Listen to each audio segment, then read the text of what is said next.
Welcome, everyone, to the Media Row podcast. I'm Justin Miller. Happy to have you guys along here for a brand new week of shows. And honestly, from last week to now, we're starting to just hit home run after home run. I'm not going to lie. I'm usually someone that doesn't like to brag. But honestly, with all the great guests that have been gracious enough to come on the show, and now today with getting the 10th overall pick in the 1992 NFL draft, Ray Roberts coming on the show as well. And it's an amazing opportunity. And I really appreciate Ray hopping on with us. Ray Roberts played 4 years for my favorite team, the Seattle Seahawks, and then played 5 with the Detroit Lions, where he blocked for Hall of Famer and legend Barry Sanders. And today's show, we're going to go through, recapping and hearing his thoughts as a former player of all the chaos that happened in the 2025 NFL draft. We'll get his take on the Seattle Seahawks pick, and then most of the show surrounding around his career, his experiences, and then his giving back to the community as well, which has some Des Moines and Iowa ties, which is really, really cool. So happy to have Ray Roberts on the show. Before we bring him on, though, give a shout out to Kelly's Little Nipper at 1701 East Grand Avenue in Des Moines. Kelly's Little Nipper, the absolute perfect place for any of your desires to just get out of the house for a little bit. They have a patio, so now with the weather getting nicer, go hang out there or go inside and you just grab great food, you get great drinks, and even better community. Those are your 3 keys as to why you cannot miss an opportunity to go to Kelly's Little Nipper. Kelly's Little Nipper, 1701 East Grand Avenue in Des Moines. When you head there, make sure to tell them that Media Row sent you. Ray, first off, thank you so much for doing this for me. Means the world. Like I was telling you before we click record, diehard Seahawk fan my whole life. I was debating, do I wear a Seahawk shirt? Is that too fanboy? So I was wondering, I think it's a great icebreaker question. When you got drafted, was there a player, teammate, coach that you were kind of like, oh, I'm a huge diehard fan. I can't wait to meet them on the field, and maybe had your fanboy moment? Well, I wouldn't say that my fanboy moment was after I got drafted, like with the Seahawks. It was a little bit. I grew up a big Cowboy fan, so I grew up in North Carolina, and at the time we didn't have a team. So you either went with what was then the Washington Redskins or somewhat the Atlanta Falcons, and so somehow I ended up a Cowboy fan. Well, the day of the draft, the Cowboys called and said, "Hey, we want to have a guy watch the draft with you because we want to trade up to draft you." I think they had the 15th pick and the 17th pick or something like that. And so they were trying to, every time a team called me, I'd have to give them the phone. And then they were trying to create a, negotiate a trade, but they couldn't do it. And so I was like going like, oh my gosh, like if I get to play for the Cowboys, it's just going to be crazy, Yeah. And so it was just, they showed some interest, but I didn't know that they were that into me until the day of the draft. I mean, they literally called that morning and said, "Hey, we have a guy, a scout in the area, and we want him to watch the draft with you." And I was just like, "Okay." And so I said, "Okay." And then the dude knocked on the door. So he was standing right outside the door the whole time, just waiting to see if he could come in. And so that was pretty cool, just to know that you had enough clout that the Cowboys wanted you. And then once I came to Seattle, I learned more about the Seahawks. Like I watched the Seahawks, but back then that was that team in Alaska. Yep. Didn't know much about them. And but then you get to learn about Steve Largent and all those types of players. Jacob Green, one of the all-time defensive ends. He was in the Ring of Honor. He was here, so I got to meet Jacob. But I think one of the coolest things is one day I was getting taped and there was word that Steve Largent was in the building. And he came into the training room and goes, "I'm looking for the rookie Ray Roberts." And I was like, "Man, this dude knows my name." Like that was pretty cool to meet him in that situation. And I do want to talk about your career. I mean, you were the 10th overall pick in 92. You had 4 strong years with Seattle. You had 5 really strong years with Detroit. You got to block for Barry Sanders. Yeah. So I do want to talk about that stuff, but wanted to get you on also just to kind of recap the NFL draft as a whole. And I think the biggest question around everyone's mind and the biggest Hmm. storyline from this draft was Shedeur Sanders dropping from a potential top 5 pick to then the 5th round.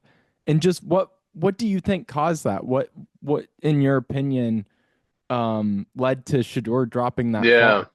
You know what? I think it was, I don't know if this is the right phrasing for it, but it was unfortunate for him. It was like this perfect storm of things that were happening. I don't think there was any one thing that made it happen. I think it was a combination of things. One is that I like the way Dan Orlowski from the ESPN put it, is that he didn't have like an uncoachable trait. So some of the guys can run really fast, like a Lamar Jackson can run, can throw. Like some of the stuff he does, you just can't coach. So he was kind of like a mid-level kind of athlete. He's not a big runner. He doesn't have a big arm. He's not even a physically a big guy. So I think that going into the draft, based on the narratives that a lot of the media was saying, without really talking to scouts and having them break down the film and do all this stuff, they had him rated really high when actually he may not have been rated that high throughout the league that way. And so that kind of came into clash. So like in the media likes to create these narratives, and a lot of people that cover the sports think they have all the inside information and and they know the know. But I think this time they may have missed a little bit. I don't think he was a first round draft pick. Doesn't mean he can't play football. I just don't think he was a first round draft pick. And then you put on top of that uh, the I don't want to call it drama, but the show that comes with him. You know, he's confident, he's outspoken, he's loud and brash. Dion is his dad. Earlier in the year, Dion was saying stuff like, um, "There's teams that my son is not going to go to," and so like when you start talking to your contemporaries like that, people don't like that. you Yeah, know, yeah. like Dion the player. This is my perspective. Dion the player and that brashness and attitude and all that brought value to the NFL because he was a player. He brought attention to the game. He's one of the greatest to ever play the game, no matter what position you choose. All that kind of stuff. He had a whole lot of talk, but he had a whole lot of play that backed up his talk, and so that brought value to a team. Well, now you're bringing value to Colorado. You're not necessarily bringing value to the NFL, and so the way that your comments and things are received, it's like now you're on the same level. They're not talking with Deion Sanders, the Hall of Fame player. They're talking with Deion Sanders, the college coach, professional coach to the college coach. And so now it's a more level playing field. So I think some of that stuff may have rubbed people the wrong way, whether that's right or wrong. It did. And then you get into the point where there just weren't that many teams that needed quarterbacks. And so now, the teams that maybe you didn't interview well with, if that's true or not, or maybe they didn't, see the the thing where they thought you were going to be the future quarterback, and so they didn't take you. So now you're just stuck. And then if you look at the second round of the draft, in the last 10 years, there's only been six quarterbacks taken in the second round of the Oh draft. wow. So then once the one quarterback went, it was like, well, man, he may not go now to the third or fourth round. And so now you're getting into the space where you're drafting backup quarterbacks. And so you go like, okay, is my starting quarterback strong enough to handle everything that's going to come with Shedeur Sanders? Is my That's a good coach able to point. handle all of this? Because the backup is the backup.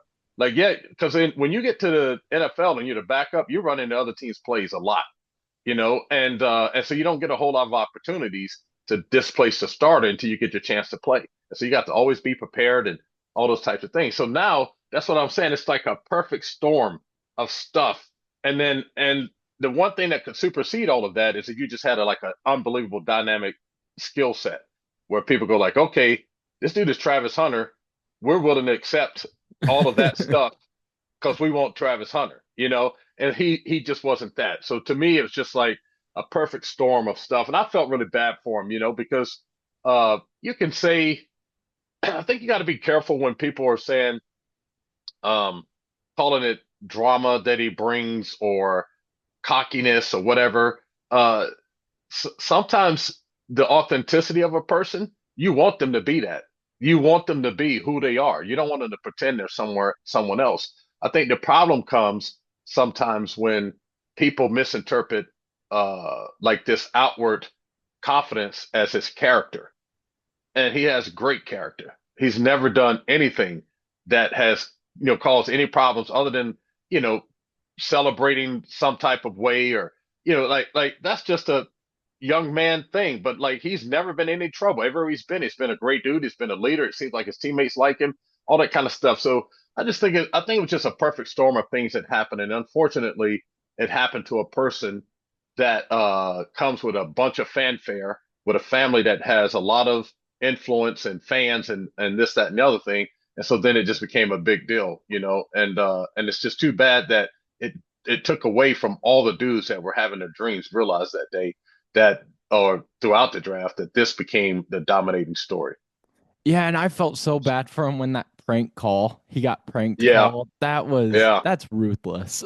yeah. And well, I guess they were saying today that it was the son of Jeff Ulbrich, who was the defense coordinator for the Atlanta Falcons, and now other players are saying that they were getting calls too from that same area code. So I think Wow. Tyler Warren got like one or two prank calls.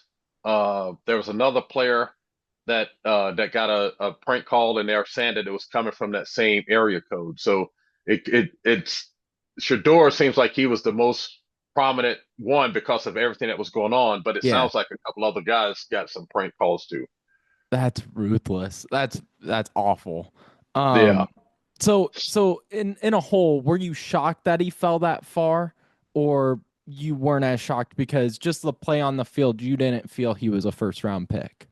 The thing that shocked me was that both the Giants and the Browns brought him in for extra work, and they spent extra time with him. I think the Giants brought him in for extra work, and they went down to when they went to Colorado and visited him again. So they had done their diligence, and so there was something about that they didn't jive with them to be a first round draft pick. It was also something about that for the Browns where they put in the work to figure out if this is their guy, and they decided that he wasn't that early. The Browns obviously took him later. And then the one thing that was interesting to me is that I kind of from a distance, I think a little bit, and I know he spent some time with Tom Brady. Tom Brady is a mentor of his. You can see where they've had conversations back and forth. You can there was one time they were on a video call together, and Tom joked him and said, "Hey, stop worrying about the cars you're driving and get into the film room." Like that kind of just kind of a jawing back and forth. But the Raiders didn't take him either, and I don't know that their quarterback room is like if he was that guy, and you got a Geno Smith who's getting up in age, even though you just signed him to a new contract. I'm sure they have some outs for that contract, and you're looking for the quarterback of the future. If he was that guy, I think they probably would have even if they didn't draft him, somebody would have reported like, "Hey, man, the Raiders are now look," because Tom Brady, it sounds like, was pretty involved in their draft. So uh, there's some things that point to maybe talent wise, he wasn't the guy that the narrative was building him up to be. But then it just got to the point where all those other things came into play. Like, do you want to take a Shador Sanders in the third round, who you're projecting as a backup quarterback, or do you want to find a guard that can be a one first day starter? Do you want to find a receiver that can help you with the return game, like that kind of stuff? So then the value proposition kind of comes into play, and then just from that perspective, he then ends up not being the guy.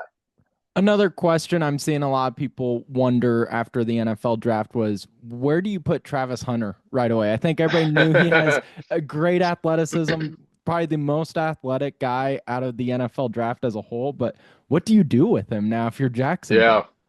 Well, the first thing I hope is that, sometimes like you hear this a lot from the guys from the SEC, and they go like, "Oh, well, I played in SEC. The NFL is gonna be, it's not that hard." And it's like, "Oh no, yes it is.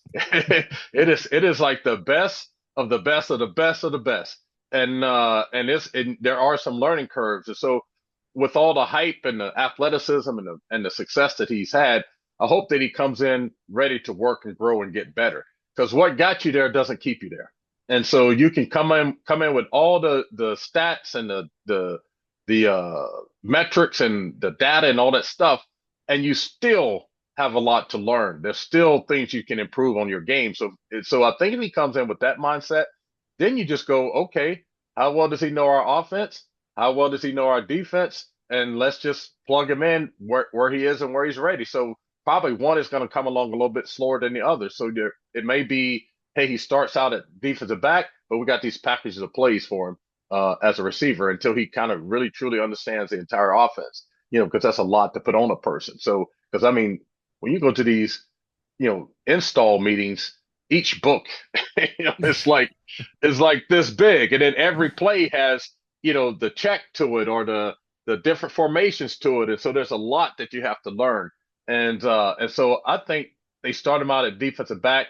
They find some packages for him on the offense to kind of get his feet wet. I hope they don't start the very first. Hope it's a build up to what we see him doing. I hope they don't first game have him run 200 plays, and because then I think it'll end up being like the running backs. Running backs get to about 200 or 300 carries a year, 300 carries a year. Their careers get shorter. And so if he's taking a Yeah. lot of hits and doing a lot of hitting, even though he can do all the plays both ways, it will shorten your career. Is there any questions that you have with the NFL draft? I mean, were there any names that you were shocked didn't get called out, like maybe a Donovan Edwards from Michigan, or did Cleveland taking both Gabriel and Shador kind of confuse you as well? Because I know those are kind of the other questions I had, but were there anything Right. that confused you or shocked you? Not really, man. I thought that the guys that they had, rated high were the guys that got a lot of the attention and kind of went to the places. I was shocked that the Cowboys didn't see a quarterback, somewhere that they could, start to groom as another quarterback behind Prescott. It surprised me that they went to I think it was a defensive tackle spot. Good football player, but it just kind of surprised me. That's where their whole draft was a little bit conflicting to me. I wasn't real sure what their plan was. So that was a little bit interesting to me. Then other than that, man, like I it kind of went the way people I think expected to go, and it just surprised me too. Like I said, the way the coverage went, that the Cam Ward story is incredible, and like not every story has to come from struggle, and I don't think that his story is a story of struggle. It's just a story of putting the work in and elevating, his play and who he was. He started out as a 0-star recruit, and then ended up at some junior college, then at Washington State for a couple years, and then all of a sudden became the number one pick in the draft. And so that's just a nod to his work ethic, to his not giving up and just keep pressing forward and keep putting his head down and working. And so I think that kind of storyline gets lost in the draft. So it was a little bit surprising to me that, and I guess it draws the viewership and all that kind of stuff, but it's just surprising to me that ESPN allowed this Shador story to just kind of take on a whole life of its own without really celebrating the dudes that were having their lives change forever by being drafted. And so I was more surprised by the way they allowed the coverage to get out of hand than I was by a draft pick that may have was unexpectedly drafted or something.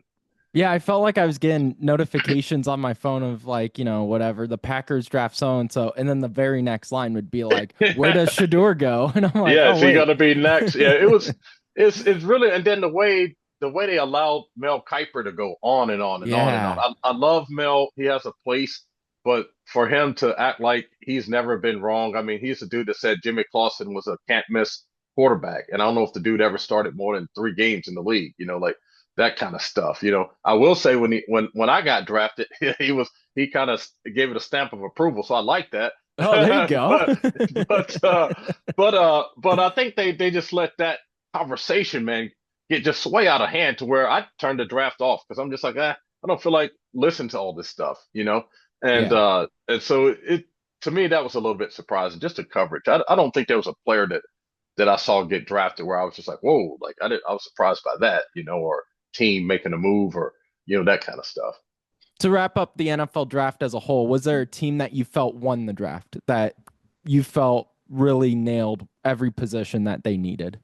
Well, I have to say, I don't know if they nailed every position because I haven't looked that deeply into it, but the fact that the Jaguars were willing to trade up to get Travis Hunter, I mean, you have a 34-year-old GM president dude and a new head football coach who's a young guy, and it took some courage to go to your ownership and say, "Hey, we want to move up to draft this guy." And so to me, that was a pretty big move. And then I'll have to say, man, the Seahawks did a really good job.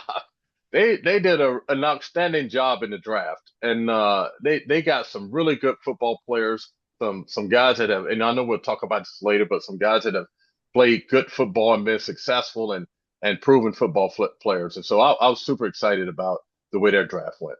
Yeah, let's get into the Seahawks. I mean, I went in to that Thursday night being like, just give me some offensive line help. Just give me an offensive lineman. And you get Zabel out of North Dakota State. And so Hmm. just, I mean, you get two offensive tackles with Zabel, and then you have Richmond from my neck of the woods with the Iowa Right. Hawkeyes.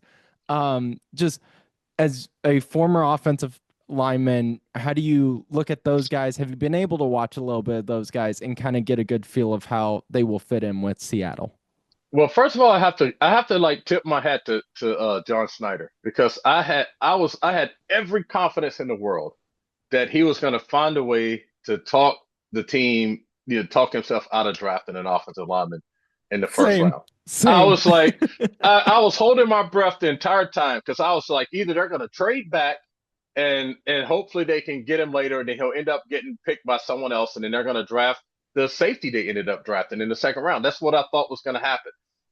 And then I was like, when they announced his name, I think I almost jumped through the roof because I was just like, oh my gosh, like uh, I have been preaching this for the Seahawks for the last 8 or 10 years, man, is that you have to, I know they say don't draft for need, but sometimes you need what you need.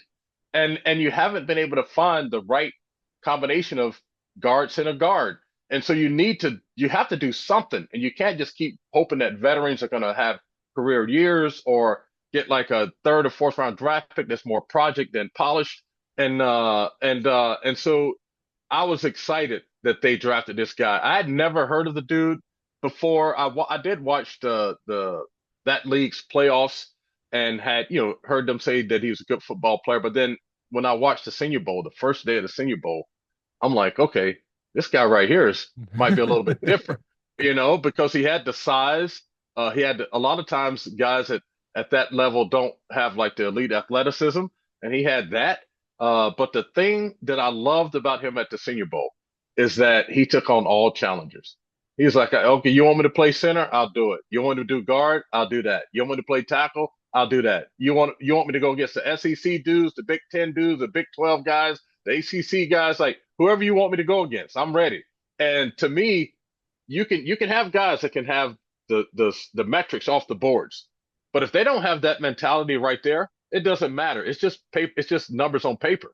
There's tons and tons and tons of guys that can test like crazy, but they can't play football worth a damn.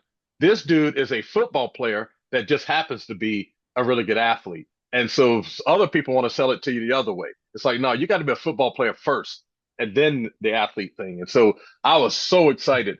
To me, I'm not even gonna lie. At that point, it didn't even matter to me what else they did in the draft. I was just like, yes, like I can't believe they actually did it. You know what I'm saying? And so, and I love this guy's mentality, man. It's just Brady Henderson, one of he's like our team insider with the Seahawks, and he's like the main insider here that works with the Seahawks and ESPN and all that stuff. I was texting him all off season, like, come on, man, like they have to take this dude. This dude is like so good, and he's his desire to drive a guy into the dirt. Like when I evaluate offensive linemen, I look for first of all, can they move? Secondly, can they bend? Like, can you keep your power angles? Third is if they can stay connected in a block. Some guys get into a block, take 2 or 3 steps, fall off, fall on the ground, whatever. You can't block people when you're on the ground. Other dudes can stay connected throughout the whole play. He can do that. And then the last thing I look for is their desire to drive a dude's back in the dirt. And this dude has that. He checks all those boxes. And so I was super excited to see them draft him. And so yeah, I think our neighbors were probably like, "Hey, like what's going on over there in the Roberts house?" So like, I mean, excited. I think this dude is gonna be. The other thing too is in their offensive line room, you have Charles Cross, who's a good player, but kind of a quiet guy.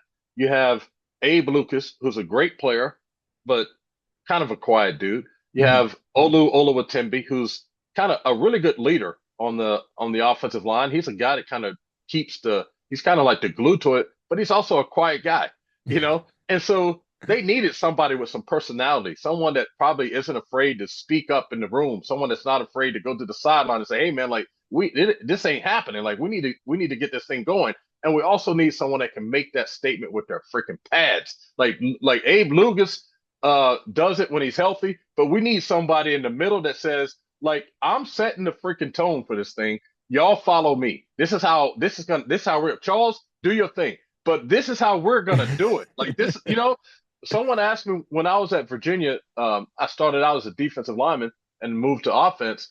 And so I played offense with like this defensive mentality. And so the first 2 years, I was the youngest dude in the room. But our line played the way I played because I'm like, this is the only way I know how to play. I'm not going to play this passive aggressive thing. I'm aggressive. and, and I so like it. you know what I'm saying? So Yeah. I think that's what Gray brings to our offensive line. And then how crucial is it that he is able to play multiple positions on the line or isn't afraid to play multiple positions at the offensive line when, you bring up Lucas sometimes isn't healthy Hmm. and sometimes this offensive line is very makeshift and there's holes that need to be filled. How crucial is it that he's able to be willing to fill those? Yeah, well, I have a different perspective on that because uh, I like that John Snyder and Coach McDonald said he's coming here to play either right guard or left guard. Like because what happens is people will think, oh well, we get this guy that can play all the different positions. Well, what ends up happening is you become serviceable at all those positions, but not good at any of them because Okay. it's just too much to learn. Yeah. Like even the technique for left tackle is because your power angles and what you're looking at and all that stuff is different than the right tackle because it's a like on the left side your inside hand is strong, on the right side your left hand is strong, and so if you flip it from side to side you got to remember like, oh well, I can't punch too hard with my right hand on the left side because it'll make my inside weak. So it's like it's little things like that that people don't understand about the offensive line isn't just all these interchangeable parts. It's great that you have a guy that can say like, "Hey, the tackle got hurt. We have a dude that can play guard, and the guard can play tackle until we can get healthy again." That's great. But you want the guard to be a guard who's a guard who's a guard. Like that's my perspective. I always say around here, people, I always say like, you gotta have I want my linemen to have PhDs in what they do. I don't want them to have associate degree. I don't want them to have a general education. I want them to have a PhD in guard, center, or tackle. Like that's where we're starting from. And so I'm glad that they came out and said, hey, he's gonna be a guard. That's where he's gonna be one of our right or left guards. So that's my perspective. It's great that he can do all those things and that he's willing to do it. And probably if someone gets hurt, injury situation. I've had a lot of injuries here the last couple of years on the offensive line. So if something happens and they have a guy that can play guard but not tackle, then he can slide him to tackle and put in someone to guard if the injury bug hits him that way. The pick that seemed to cause kind of separation on Seahawk Twitter was the Milrow pick. Some Hmm. people were hyped about it, see the potential in him, and then some were, willing to wait out on drafting a quarterback for another season. What was your thought on the Milrow pick? Me personally, I think it got better once we traded away Sam Howell because at first I was like, Hmm. well, we have Sam Howell and we're Yeah, picking yeah. up Milrow. But I think that makes the pick a little better in my perspective. But I wanted to hear what you thought of the Milrow decision. Well, to me, like where they drafted him is huge value. Like, I mean, like the dude is to me is the most athletic, most dynamic quarterback in the draft. Doesn't make him the best quarterback, but he has he has an athleticism that is unmatched. He has a game-changing ability with his arm and with his legs. He's able to give the Seahawks skill and talent and athleticism at the quarterback position that no other quarterback in the league, probably other than a Josh Allen and a Lamar Jackson, can give a team. And so his biggest issue is his inconsistency throwing the ball. And so I think that's the stuff that can be coached out of it.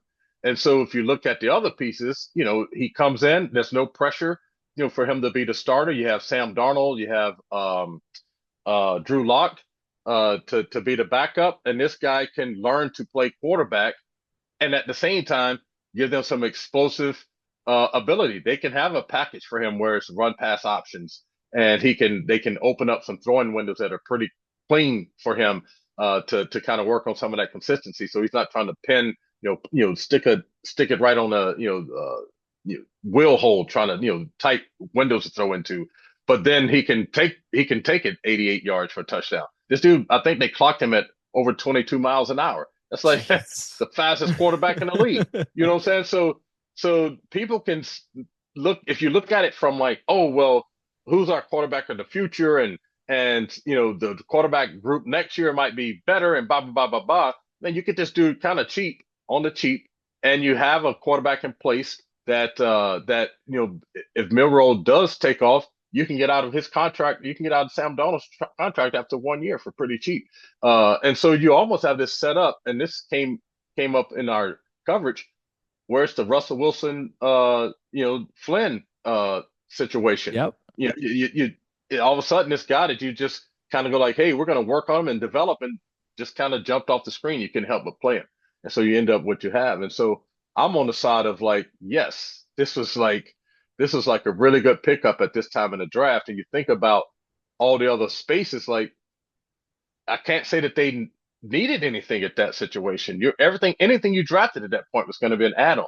Like you're good in the secondary, you're good at linebacker, maybe you can get another edge rusher or something. You're great at the defensive line. You have some young offensive linemen already here that the new staff believes in, and then now you've added a stud to that group. You have two running backs that you can run with. You have two quarterbacks that you have. You have the receiving core. So at that point, it was just like, man, like let's just go get the best player on the board. And to me, he was that at that point. And so to me, it's almost like a can't lose situation. Because if he doesn't work out, it's like, yeah, it was a third round draft pick. So let's keep it moving. I do love how he doesn't have the pressure too of having to jump right in there and start. I mean, you're Right. going to learn under, Sam Darnold, who just had a career best season coming off of a great year. Drew Lock is a very talented quarterback, and we've seen what he's been able to do a few times when he's been chosen Yeah. to be a starter with Seattle. So I do like that a lot for him. I do want to move on to your career though, and I Hmm. read somewhere that you said there's only been one coach that's had a huge impact, a lasting impact on both your playing and just personal life, and that Right. was Seattle's coach Howard Mudd. Yeah. And just can you go into just what Howard did when in your 4 years with Seattle? Yeah, so when I got drafted to Seattle, the line coach was Hudson Houck, who had come from the Rams and had coached Jackie Slater at the Rams, who's played for Jackie Slater played for like 20 years, which is incredible at offensive line.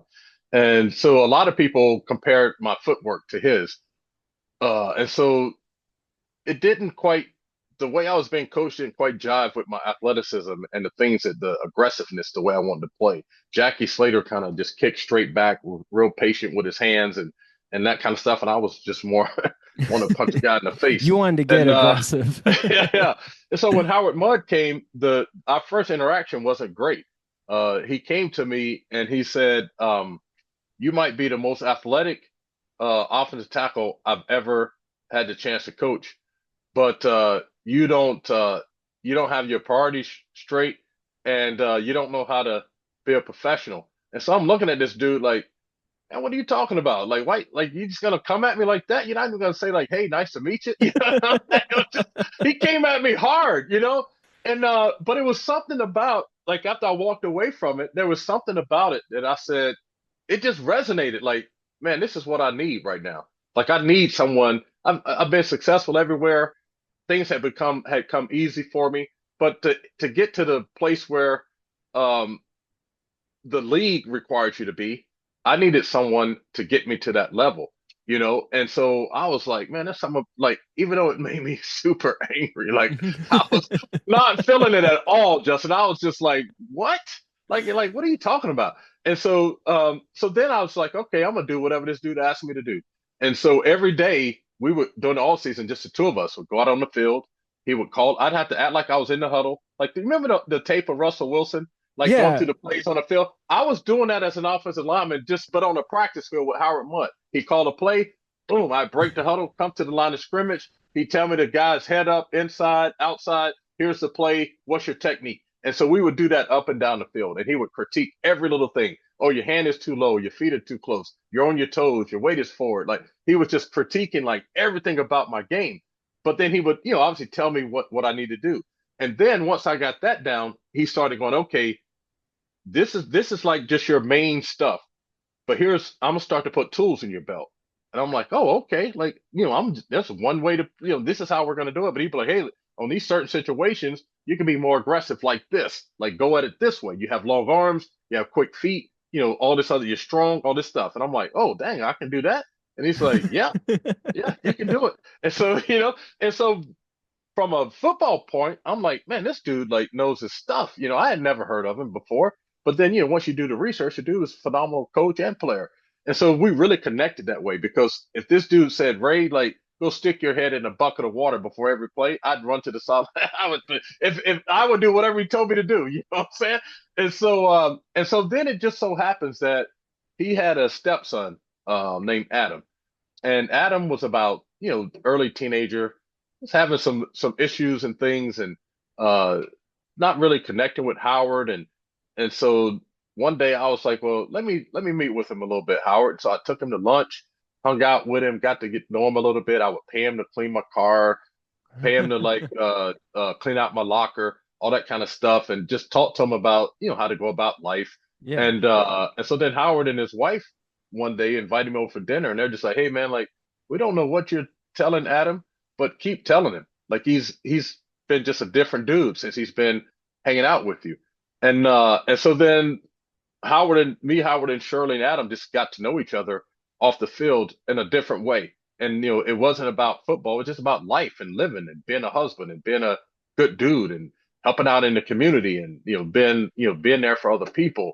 And that's just kind of my nature anyway. And so Howard and Shirley just really celebrated that about me to the point where I mean, me and Howard, we did some things off the field that were to kind of get to know each other that were just different than other coaches. So there was this guy named um, Richard Diana. He came up with this kind of sports psychology methodology called knowing awareness. And there's two pieces to it. One is that you're in your original state, you're kind of firing on all cylinders. In your learned state, you become like super robotic, whatever, for me at least, I came robotic. Everything was either black or white, do or die. Like I'm either going to succeed or fall on my face, that kind of stuff. And so when you're in your original state, you're, you're playing your best football. And so this dude helped you get, when you're in your learned state, get back to your original state, play in your original state all the time. I don't know where Howard found the dude, but me and Howard started doing work with this guy. And so Howard learned how to coach me through this process. And so through it, I learned about Howard and like his communication and how he does things. He learned about me. And so we just had a different bond than most coaches and players would have. Like some Yeah. guys are going, oh, you can't be friends with your coach. Howard was my best friend. Like he was my best friend. He was my mentor. He was like a father figure to me, even though I didn't, I had a dad, but he still just showed up in my life as an adult man that kind of helped me. And he was a great football coach that believed in me. And so it just created like a dynamic that was incredible, man. This dude, Richard Diana, it turns out, had done some work with the Patriots when Pete Carroll was the head coach there. So I ended up having a connection with Pete Carroll like that. And then he Crazy. also, yeah. So I don't know if you're old enough to remember, but there was a point where Dennis Rodman joined the Chicago Bulls, Yep. and he walked down the street in a wedding dress. And so they went to Phil Jackson and said, "Man, like, what do you think about this?" And Phil said, that's just Dennis being Dennis. We just need him to play basketball. Well, it turns out that Richard Diana was working with the Bulls at the time. And so he went to Richard and said, man, like, how do we deal with this thing with Rodman? And he said, if you support Rodman in this, you will have him forever. He'll forever be a Chicago Bull. Wow. And so that's why he came out and said, that's just Dennis being Dennis. As long as he can play defense and grab rebounds, like we're good with it. And so Richard was this dude behind the scenes, and a lot of people call it witchcraft, but a lot of things he was doing was like helping some phenomenal I mean, he worked with the whole Chicago Bulls basketball team. And then fast forward to last year, I think it was, Gino, no, 2 years ago, Gino was having a bad game, and not a bad game, had a couple bad plays, was looking Mhm. frustrated. And Pete Carroll stepped out on the field and just kind of looked at him, got his attention, and kind of rubbed his stomach. And everyone's like, "Oh man, look at this thing that Pete Carroll is doing, getting him calmed down." That's a Richard Diana thing, because he like whatever your trigger was to get you back to your original state, he came up with signals for it. So for me, if I have all the information, I'm ready to go. I can hear the music in the stands. I can smell the food. I can be telling jokes in the huddle. I can be playing the air guitar, the drums in the huddle, and stuff like that. But if I'm not doing that, Howard would whistle. I'd look to the sideline, and he act like he was playing the guitar. And to play the guitar meant, hey, hear the music, Ray. And if I can hear the music, then that's when I'm back into my original state. And so Wow.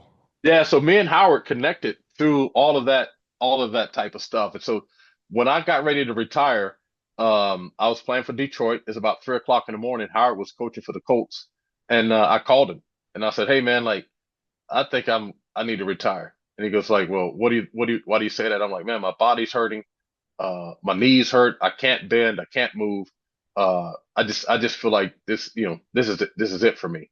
And he goes, "Well, Ray, you've already made the decision." and so and so I literally retired 8 hours later. I woke up, went to the Detroit Lions, said I was done. And so then about that next offseason, the Saints called and said, "Hey man, like Jack Henry, who used to be offensive line coach at the Lions, they want you to come and just be a veteran in the room if we need you. Like you don't have to do training camp. Just we just want you to be in the room, and if we need to put a veteran in to help some of these young dudes, like you can go in." And so I called Howard and said, "Hey man, like the Saints want me to maybe come out of retirement." And he goes, "Hey, you remember you called me at 3 o'clock in the morning?" I said, "Yeah." He goes, "Just remember that." I said, "Okay." I called the Saints. Nah, I'm done. So I'm not, I don't want to go through all of that again. It Yeah. was painful. So Howard, man, and then Maybe Howard always didn't met want with him. those 3 a.m. calls too. He was I like, know it, if you go right? to the Saints, I'm going to get two more of these. Yeah, and unfortunately, Howard got hit like on his motorcycle during the pandemic and actually Oh, died in the hospital where his wife, couldn't be with him because of all the pandemic stuff.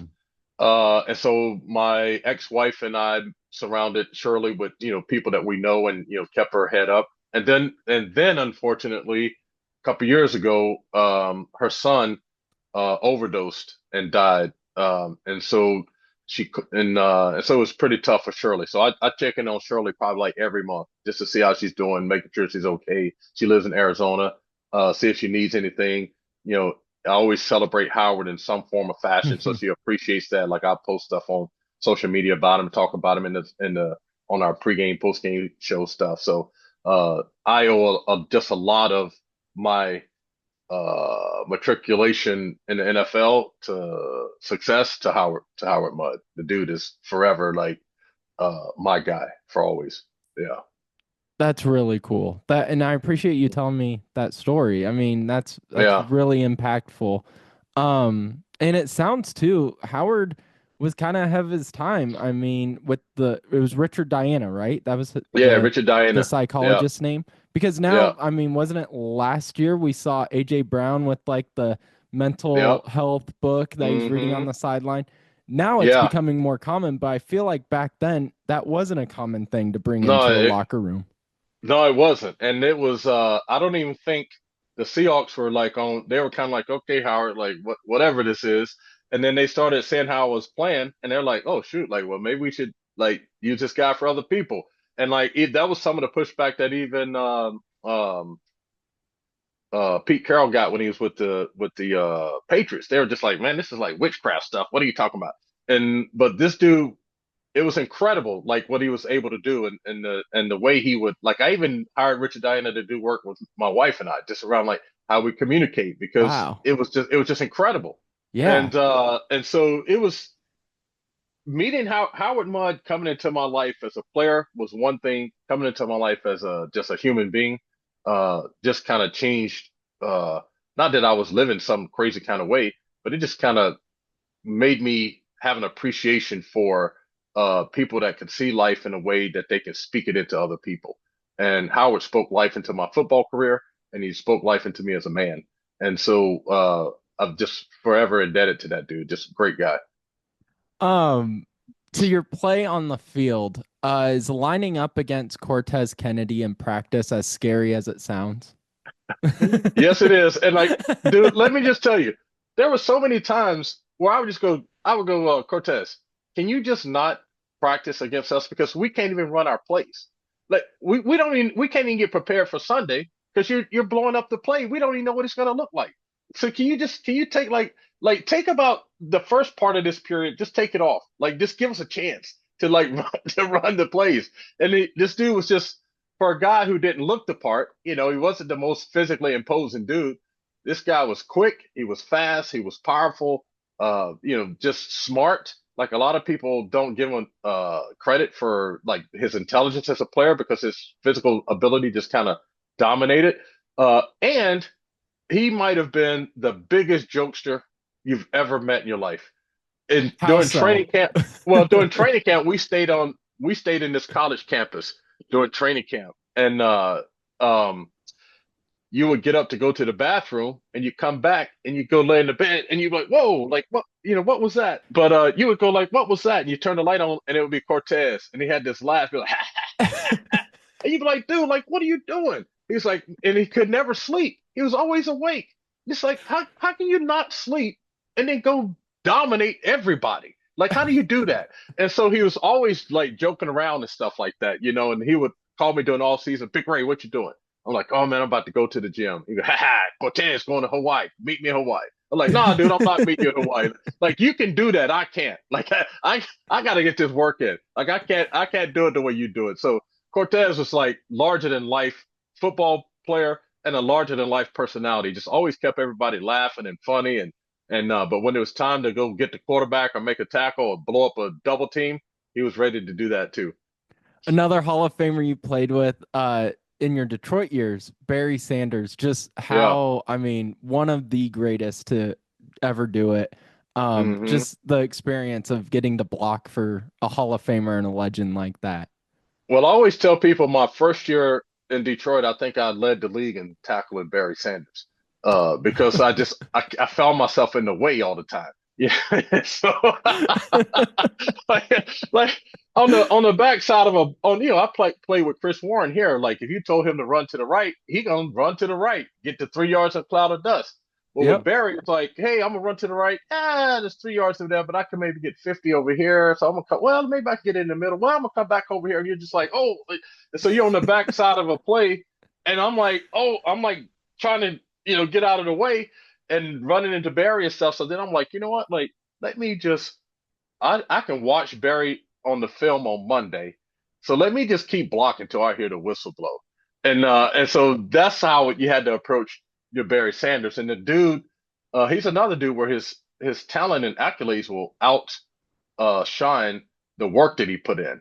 Obviously, just a naturally gifted dude, but he watched a lot of film. He made sure it's like we would end practice on a Friday, which we call like a hat day, because you're not in pads and you don't normally get massages or something after practice, or they have a big spread of food for for after linemen run into the food, Oh yeah. and you look back on the field and Barry is doing sprints from like the back of the end zone to the back of the end zone on Friday before before the game. And so the dude was just always quietly doing his job to make himself ready to play football to kind of match all of that athleticism and stuff he has. And then the year he rushed for 2,000 yards, after the first two games, we only had 53 yards. And rushing he did. I think he had 11 carries for 53 yards.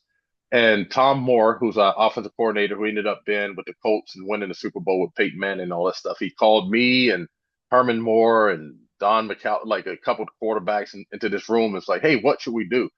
And I said, hey, look here, man. Like, I get paid to block. So whatever play you call, that's what I'm blocking. I'm like, but if you ask my opinion, I would give it a number 20 until his shoes fell off. I'm like, you'd have to have a tanker sized oxygen tank on the side for him to catch his breath. I'm like, this dude's the best running back in the league, and he's only carried the ball 11 times.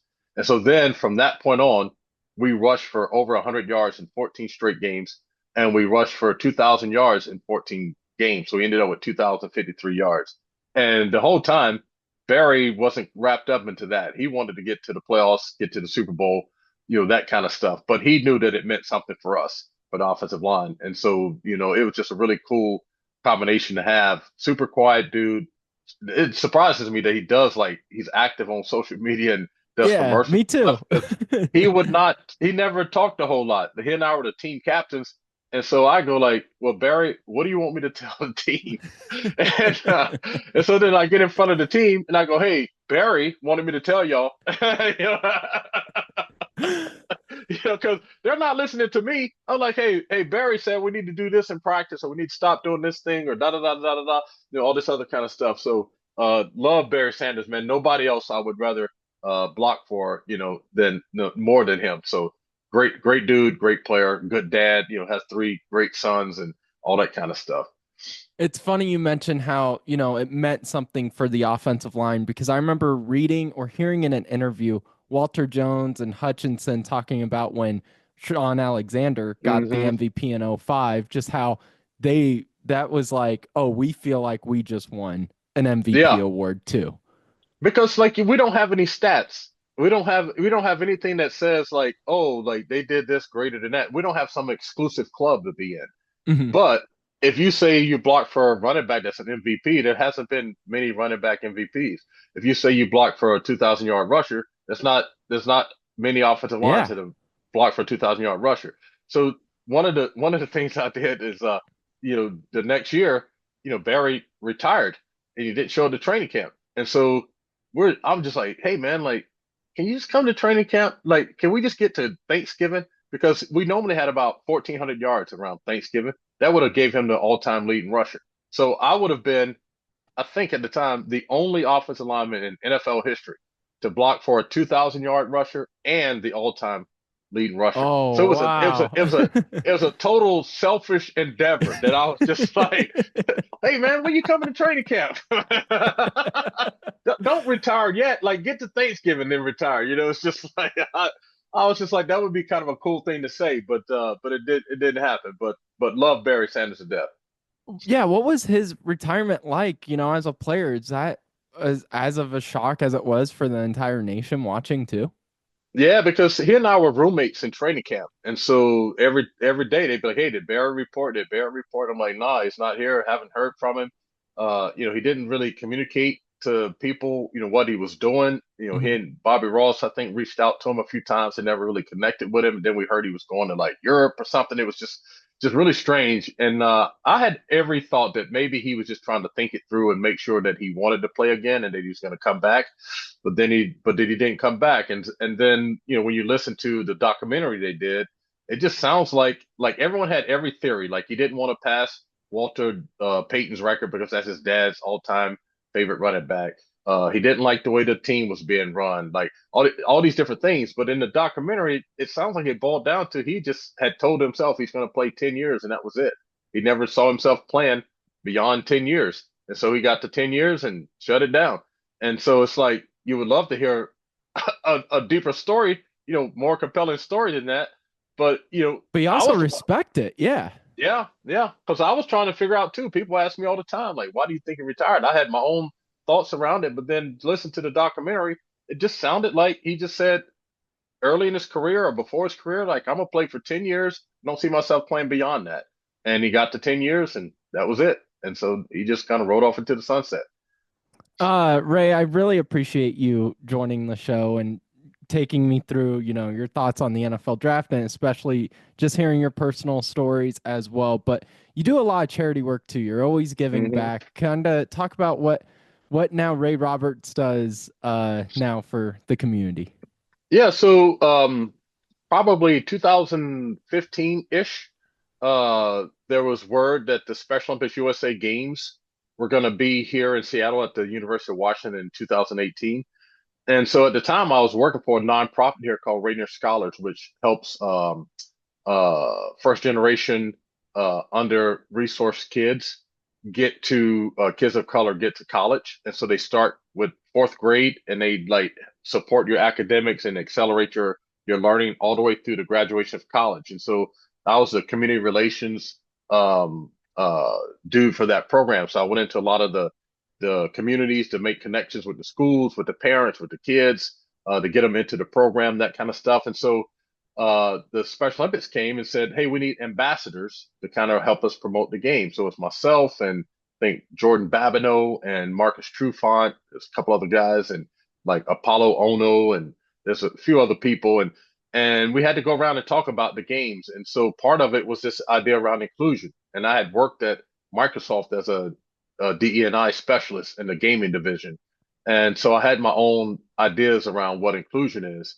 And so we went to this one fundraiser and I went to the organizers and said, "Hey, let me get up and talk about, what this inclusion thing is."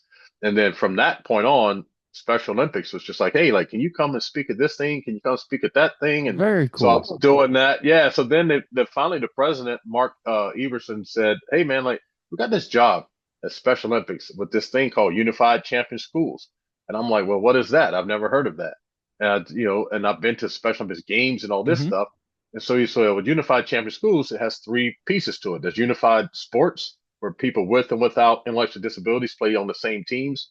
You have inclusive youth leadership, where it's the same concept around clubs and leadership opportunities in the school.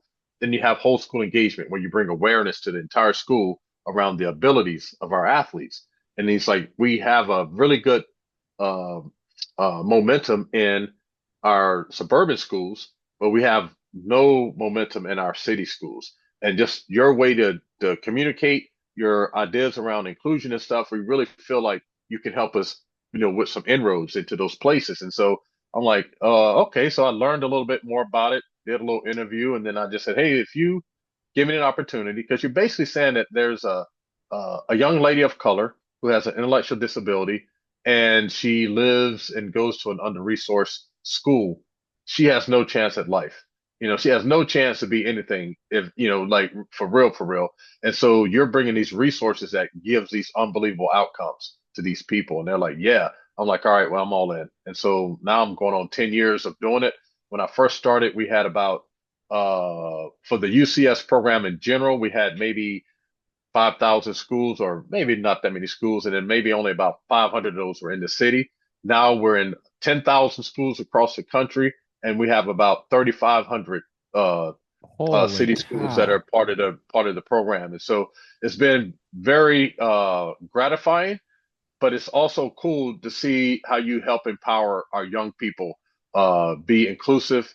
It's so counter to what our political climate is right now, and it's a testament to. It's kind of like the Shador Sanders thing, the narratives that people create that can be so wrong. So this narrative that our young people are entitled, selfish, don't want to work hard, all that kind of stuff. That's not what I see. And I'm in and out of schools all over the country in every city, rural, suburban, uh, urban, and I see kids that care for other people. They want to work hard for other people. They want to be successful for themselves and for other people. They want to make sure that everyone has a chance. Not that you're making it easy for anyone or giving people opportunities they don't deserve. Just means that giving people an opportunity to deserve it.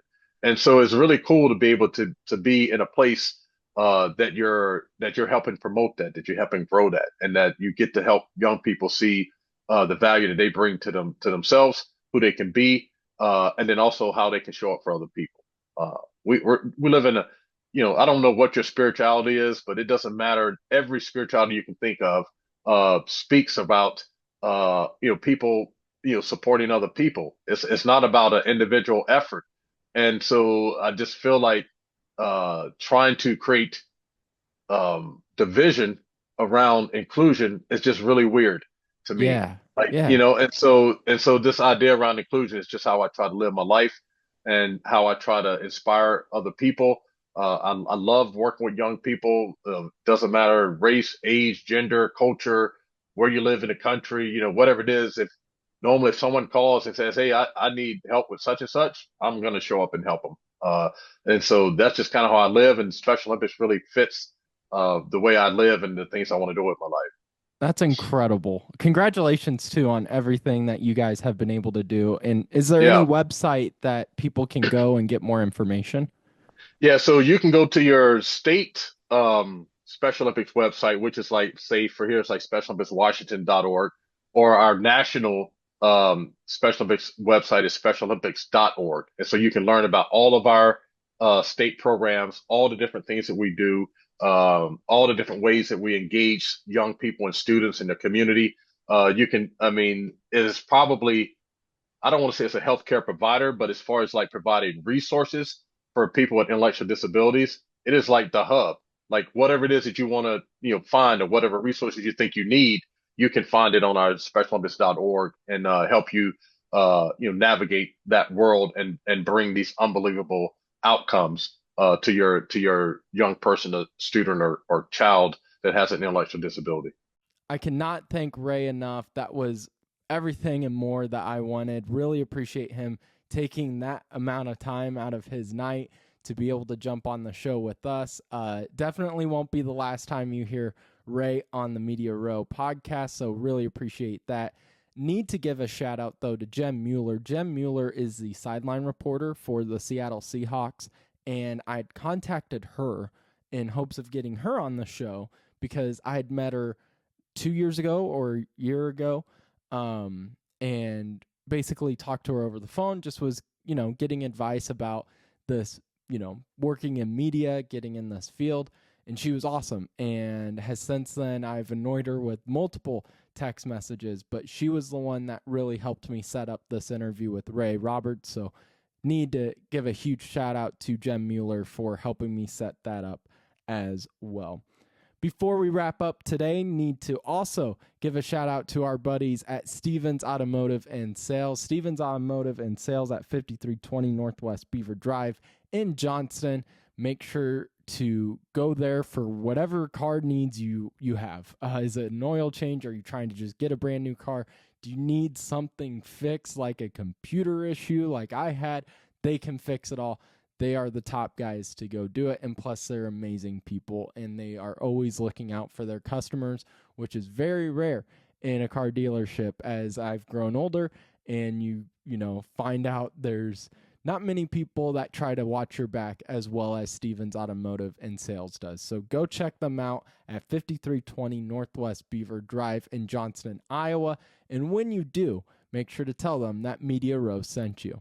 So again, a huge thank you to everyone listening. Make sure to comment, rate, subscribe, like, all that good stuff. Follow us on social media.